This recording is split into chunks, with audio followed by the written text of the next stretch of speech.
Yan ang longest sa Pilipinas ngayon. Anong tawag sa tulay na yan? Cordova. Cebu, Cordova. Anong kinoconnect niya? Ha? Anong kinoconnect Mactan niya? Island sa Cebu. Ganda na ng SM Cebu. Mactan yan. Ang ganda nga. May pababa pa siyang gano'n, no? Kita ko si aeroplano yun, habang lumalanding, mahaba-haba niya. Hindi ko napansin kanina.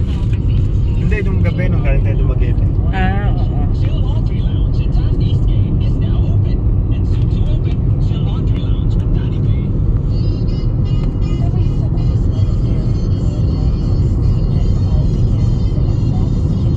Ba't parang kukunti ang tumatawid?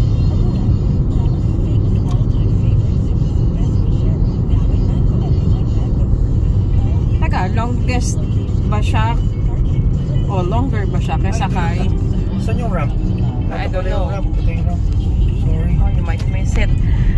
Mas mahaba ba siya sa San Juanico? Ha? Mas mahaba na siya? Talaga? Don't tell me, U-turn to. Hala ka! Pumasok ulit tayo sa U-turn!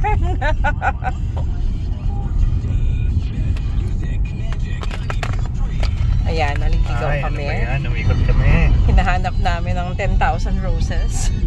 Nakakadalawang ikot na kami. This way to SRP Tower. Ikot na naman tayo na malayo. Hala ka! Saan ka ba dapat umakyat? Doon na. Saan? Kanina mismo. Oops. Ay, hiniikot-ikot mo ako sa SM, ha? Siguro sa SM mo talaga gustong pumunta.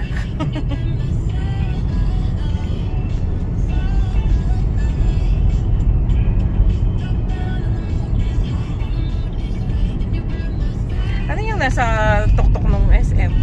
Tapos pag malayo ka, siya lang yung nakikita mong mataas. O parang box lang siya. Galing. Corporate Tower o condo to? Condo ba siya? LCD yan. Ha? Wala ka nag-traffic na. Play smart na ako. Hindi ako iikot ng ganun.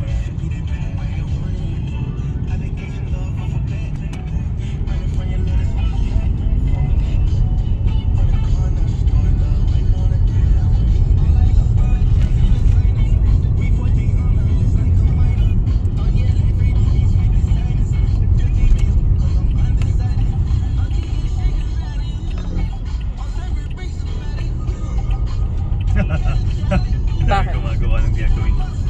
Anong gagawin mo? U-turn. Dami nag-U-turn eh. So ginagawa talaga ng mga tao dito yun. Kasi umikot ka na sobrang layo.